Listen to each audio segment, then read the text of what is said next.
იმიტომ რომ ისეთი მდგომარეობა ინა სოფლად, ინა ქალაქად. სამი ძირითადი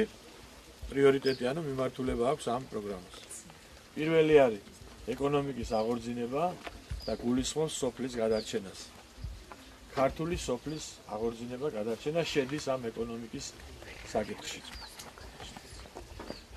საქართველოში ეს როგორც ამბობენ სპეციალისტები და როგორც ჩვენც ვხედავთ,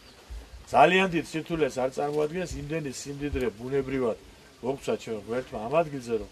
სწორი დამოკიდებულების, სწორი მართვის შემთხვევაში აქ მართლაც ეკონომიკა უნდა იყოს აყვავებული და ყველა ადამიანი კარგად უნდა ცხოვრობდეს, მაგრამ ჩვენ არ გვეღირსა აქამდე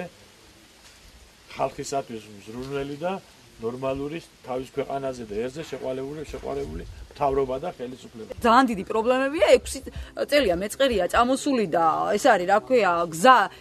ცოტათი ვითომ გააკეთენ რაღაცა, ეს არის ზემოთ ხალხი არის და ხალხად არავინ არ თulis, რაც ბიუჯეტში თანხები ჩამოირიცხა, აქ 80 ოჯახმა წყალი გაიკეთა და ნარჩენს არაფერი და ხალხს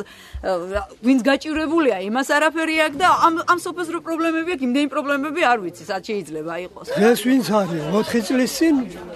გაგვაცნეს. მის მერე თვალით არ ვინახე. ახლავე იყო ერთი პირის წინ